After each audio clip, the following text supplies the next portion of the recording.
Welcome back anime lovers. तो आज का स्टोरी है वेलकम टू डीमन स्कूल का।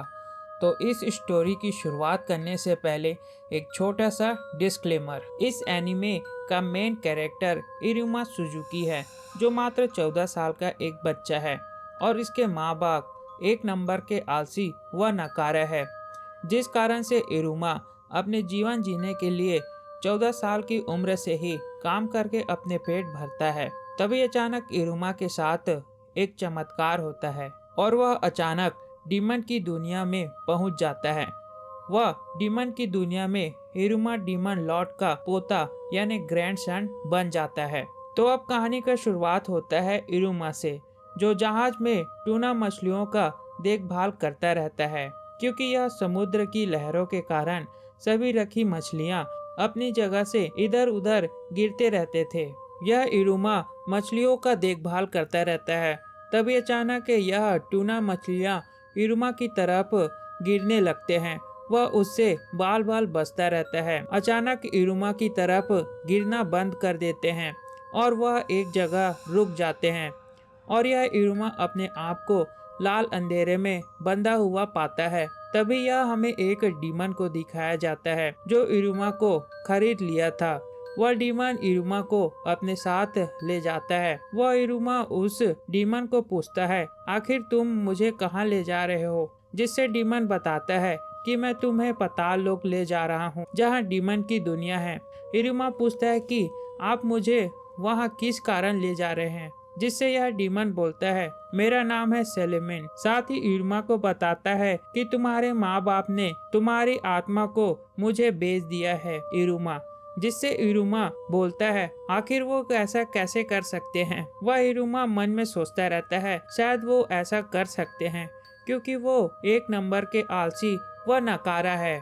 जिसके बाद यह डीमन इरुमा को बताता है, वह देखो, वह है मेरी हवेली। जिसे सुनकर इरुमा डीमन से चीख चीख कर पूछने लगता है कि आखिर आप मेरे साथ क्या करने वाले हैं? तभी यह हवेली में इरुमा व डीमन को दिखाया जाता है। वह डीमन इरुमा को एक कुर्सी में बैठाकर इरुमा से रिक्वेस्ट करता रहता है कि क्या तुम मेरे ग्रैंडसन यानी पोता बनना चाहोगे? और साथ ही यह डीमन बताता है कि मैं सिंगल हूँ, मैंने मैरिज नहीं की, वह मैं हमेशा से अपना ग्रैंडसन चाहता था। वह साथ ही डीमन बताता है कि मेरे दोस्त जो मेरे सामने अपने ग्रैंडसन की बातें करते रहते हैं, जिससे मुझे उनके बातों से बहुत ज्यादा जलन होती है। वह इरुमा को बार बार डीमन सेलेमेन रिक्वेस्ट करता है। फिर यह इरुमा मना करने के लिए कुछ कहता रहता है। उससे पहले यह डीमन सेलेमेन इरुमा के पास आते हुए और भी ज्यादा रोने लगता है। साथ ही एक मरते हुए बूढ़े आदमी की मदद कर दो, इरुमा कहता है। जिससे हमें यह बताया जाता है कि इरुमा को प्यार के 3 शब्द इरुमा को कमजोर बनाते हैं। पहला है प्लीज, और दूसरा है हेल्प करो, और तीसरा है मैं रिक्वेस्ट करता हूँ। यह सुनते ही इरुमा डीमन का बात मान जाता है और हमें यहाँ पर से इरुमा के ग्रैंडसन बनने की कानूनी पेपर को दिखाया जाता है, जिससे यह डीमन लोगों की जगह में यह इरुमा डीमन सेलेमेन का ग्रैंडसन बन चुका है। और यह पर इरुमा ना चाहते हुए भी कमजोरी के कारण सहमत हो जाता है। तभी यह इरुमा के ग्रैंडफादर अपने ग्रैंडसन के लिए जादू करता है और अपने ग्रैंडसन के लिए रोटी कपड़ा मकान उसे गिफ्ट में देता है। वह साथ ही स्कूल जाने के लिए यूनिफॉर्म, और यह ग्रैंडफादर इरुमा को बोलता है कि मैं तुम्हें डीमन स्कूल में भेजने वाला हूँ। कहते हुए वह इरुमा के ग्रैंडफादर खुश होता रहता है। फिर यह बात सुनकर इरुमा यकीन नहीं कर पा रहा था कि डीमन स्कूल भी होता है। फिर यह इरुमा के ग्रैंडफादर बोलता है, जब से तुम बच्चे थे अपने माता पिता के द्वारा काम करने के लिए मजबूर किया गया और तुम्हें स्कूल जाने का मौका भी नहीं मिला था। फिक्र मत करो बेटा, सारी कागजात कार्रवाई हो गई है। आखिरकार मैं तुम्हारा ग्रैंडफादर हूँ। साथ ही इरुमा का ग्रैंडफादर बताता है कि जब तक किसी को पता नहीं चलेगा कि तुम इंसान हो, तब तक तुम्हें कोई नहीं खाएगा। जिसे सुनकर इरुमा वही पर घबरा जाता है। जिसके बाद यह इरुमा के ग्रैंडफादर इरुमा के ऊपर परफ्यूम डालते हुए बताता है कि ये परफ्यूम इंसानी की स्मेल को खत्म कर देता है, चिंता मत करो। और यह इरुमा कुछ कहता रहता है। तभी यह इरुमा के ग्रैंडफादर इरुमा को बोलता है, अगर तुम मेरे ग्रैंडसन बनने के लिए मना कर देते तो मेरे पास दूसरा विकल्प नहीं रहता तुम्हें खाने के। जिसे सुनकर इरुमा घबरा जाता है और कुछ भी नहीं बोल पाता है। जिसके बाद यह इरुमा के ग्रैंडफादर इरुमा को जल्दी सोने बोलता है और कल सुबह नॉमिनेशन सेरेमनी के लिए जल्द उठना होगा, जल्दी सो जाओ कहते हुए इरुमा के ग्रैंडफादर वहाँ से चला जाता है। तभी यह एक डीमन को दिखाया जाता है जो इरुमा के ग्रैंडफादर के सर्वेंट रहता है और इसका नाम मिस्टर ओबेरा है। अब यह इरुमा के सर्वेंट मिस्टर ओबेरा इरुमा के ग्रैंडफादर को कहता है कि हर चीज की लिमिट होती है सर, आप अगर चाहते तो किसी अनाथ डीमन को अपना सकते थे, लेकिन एक इंसान को अपने ग्रैंडसन के रूप में आखिर आपने क्यों अपनाया। फिर यह इरुमा के ग्रैंडफादर कुछ भी मिस्टर ओबेरा को नहीं बोलता है और साथ ही कहता है, तुम्हें देर सवेरे सब चीज समझ आ जाएगा, आखिर मैं इसे क्यों लाया हूँ यहाँ। फिर यह इरुमा के ग्रैंडफादर वहाँ से चला जाता है। यह दूसरी तरफ यह इरुमा अपने रूम को देखकर चौंक जाता है और उसे यकीन नहीं आता है ये मेरा खुद का कमरा है, अब तक तो मैं बहुत गरीबी में जी रहा था। जिसके बाद यह इरुमा अपने बेड में जाकर सो जाता है और कहता है कि मैं शायद यह सपना देख रहा हूँ। फिर यह सुबह के समय को दिखाया जाता है जहाँ इरुमा अपना बेड में उठकर चारों तरफ देखता रहता है, लेकिन यह इरुमा को समझ आता है कि मैं यहाँ सपना नहीं देख रहा हूँ, ये तो सही में हकीकत में है। तभी यह इरुमा के ग्रैंडफादर को दिखाया जाता है जो इरुमा को नेमिंग सेरेमनी की तैयारी करने के लिए आया रहता है। जिसके बाद यह इरुमा और उसके ग्रैंडफादर साथ ही मिस्टर ओबेरा एक साथ स्कूल जाते रहते हैं और यहाँ पर तीनों स्कूल के पास आ जाते हैं। साथ ही यहाँ पर एक ब्लैक बोर्ड को भी दिखाया जाता है जहाँ इरुमा के ग्रैंडफादर इरुमा को ब्लैक बोर्ड के पास खड़े रहने बोलता है। फिर यहाँ पर नेमिंग सेरेमनी के लिए इरुमा के ग्रैंडफादर फोटो खींचने के लिए पोस्ट मारते हुए दिखाया जाता है और साथ ही इरुमा के ग्रैंडफादर इरुमा को स्कूल भेजने के लिए एक्साइटेड होता रहता है। जिसके बाद यह मिस्टर ओबेरा व इरुमा के ग्रैंडफादर इरुमा को स्कूल छोड़ने के लिए आए रहते हैं। फिर यह इरुमा पूछता है कि यह स्कूल आखिर कहाँ है, जिससे यह मिस्टर ओबेरा दूसरी तरफ इरुमा को देखने बोलता है। तभी यह स्कूल को दिखाया जाता है जिसका नाम बेबल्स डीमन स्कूल होता है और यह आसमान में कई सारे इरुमा के एज के डीमन बच्चों को दिखाया जाता है जो अपने स्कूल में पंखों द्वारा उड़कर स्कूल में आए रहते हैं।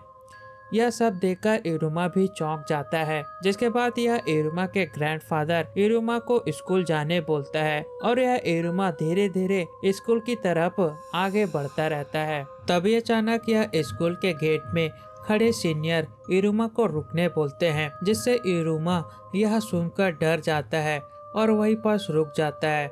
इरुमा यह सोचता रहता है कि उन लोगों को पता तो नहीं चल गया ना कि मैं एक इंसान हूँ। लेकिन यह सीनियर इरुमा को ऑडिटोरियम यानी प्रेयर करने की जगह में जाने बोलता है और यह इरुमा चैन की राहत लेता है और वह ऑडिटोरियम में जाता रहता है। जिसके बाद यह ऑडिटोरियम को दिखाया जाता है जहाँ सभी डीमन बच्चे यहाँ खड़े होकर सभी एक साथ रहते हैं और यह इरुमा सोचता रहता है कि मुझे किसी से अलग नहीं दिखना है, एक ही जैसा दिखना है। और यह सभी स्टूडेंट यह एक दूसरे से बातें करते रहते हैं जिससे यह इरुमा थोड़ा सा कंफर्टेबल होने लगता है। तभी यह एक टीचर अनाउंसमेंट करता है, वह सभी को कहता है कि वेट करने के लिए माफी चाहूंगा, अभी सुबह के 6:06 हो रहे हैं। बेबिलियंस डीमन स्कूल के वेलकम सेरेमनी की शुरुआत हो रही है। वह सभी स्टूडेंट को अपनी जगह में खड़े रहने के लिए बोलता है। जिसके बाद यह डीमन लोगों का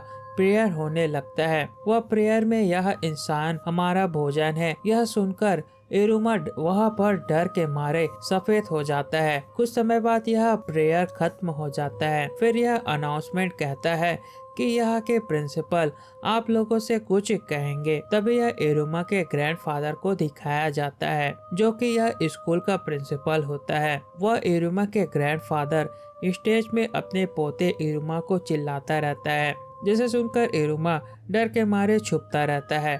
लेकिन यह इरुमा के ग्रैंडफादर सभी को अपने और इरुमा के फोटो सभी को दिखाता है, जिसे देखकर इरुमा शर्माने के मारे अपने आप को छुपाने की कोशिश करता है। लेकिन यह ग्रैंडफादर बार बार सभी को चिल्ला चिल्ला कर बताता रहता है। जिसके बाद यह ग्रैंडफादर का भाषण खत्म हो जाता है। जिसके बाद यह अनाउंसमेंट कहता है, हमारे स्कूल के रिप्रेजेंटेशन सभी से कुछ कहेंगे। जिसके बाद यह भाषण देने के लिए यह एक डीमन स्टूडेंट आता है, जिसका नाम एस्मोडियस रहता है। और यह सभी डीमन लड़कियां एस्मोडियस के हैंडसम होने के कारण सभी उसी के बारे में बात करते रहती है और सभी लोग उसी के ही बातें और चर्चा करते रहते हैं। जिसे देखकर यह इरुमा अब सभी मुझ पर ध्यान हटा दिए हैं यह सोचता रहता है।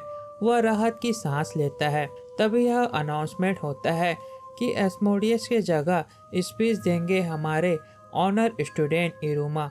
जिसे सुनकर इरुमा फिर से सफेद पड़ जाता है और हमें यह इरुमा के ग्रैंडफादर को दिखाया जाता है, जो उन्होंने ही इरुमा को भाषण देने के लिए बुलाया था। जिसके बाद यह इरुमा स्टेज में खड़ा रहता है और यह इरुमा को अनाउंसमेंट कहता है कि इरुमा, यह स्टूडेंट का तुम वेलकम करो। जिसे सुनकर इरुमा आखिर मैं क्या कहूँ यह सोचता रहता है। तभी यह इरुमा के ग्रैंडफादर अपने जादू से इरुमा के लिए भाषण भेजता है और फिर यह इरुमा वह भाषण बिना दिक्कत के पढ़ता रहता है। लेकिन यह भाषण को सुनकर सभी चुप हो जाते हैं। वह सभी डीमन के चेहरे में डर सा महसूस होने लगता है और चारों तरफ सभी इरुमा को ही बस देखते रहते हैं और यह भाषण खत्म हो जाता है। वह सभी डीमन स्टूडेंट क्या जबरदस्त भाषण था कहते हुए इरुमा की तारीफ करते रहते हैं और सभी तरफ कमाल हो गया कहते रहते हैं। तभी यह अनाउंसमेंट इरुमा से कहता है कि इरुमा, तुम ये ऐसे ही इस मंत्र को नहीं पढ़ सकते हो, क्योंकि किसी खास वजह से यह मंत्र बोलना मना है। अगर तुम मंत्र को गलत बोलते तो तुम्हारी मौत भी हो सकती थी। ये कॉमन सेंस है। और यह सुनकर इरुमा के पैर डर के मारे कांपने लगते हैं। अनाउंसमेंट बोलता है, ये सच में खतरनाक व पागलपन था। वैसे तुमने यह सही मंत्र पढ़ा तो यह तुम्हें कुछ भी नहीं हुआ और यह तुम्हारे मंत्र के डर के कारण हमें काफी ज्यादा मजेदार लगा। फिर यह इरुमा पूछता है कि यह मंत्रों से आखिर क्या होगा। जिसे अनाउंसमेंट बोलता है कि अगर तुम यह मंत्र सही ढंग से पढ़ोगे तो तुम यह पूरे दिन नहीं गिरोगे। जिससे सुनकर इरुमा मन में कहता है, ये मंत्र तो कोई काम का भी नहीं है, अभी मेरे जान जाते रह गया। फिर इरुमा स्टेज से नीचे उतरता है। तभी यह एलिस एस्मोडस को दिखाया जाता है, जिसे यह पहले भाषण देने के लिए बुलाया गया था। लेकिन इरुमा को उसकी जगह भाषण दिया गया, जिससे एलिस एस्मोडस गुस्से में था। वह इरुमा से बदला लेना चाहता था, जिस कारण से अब एलिस एस्मोडस इरुमा को लड़ाई करने के लिए बोलता है। वह दोनों यह स्कूल के पार्क में एलिस एस्मोडस व इरुमा को दिखाया जाता है। अब यह एलिस एस्मोडस इरुमा को कहता है कि अब हम मुकाबला करेंगे, जिससे हमें पता चल जाएगा कि आखिर कौन है ग्रेट डीमन।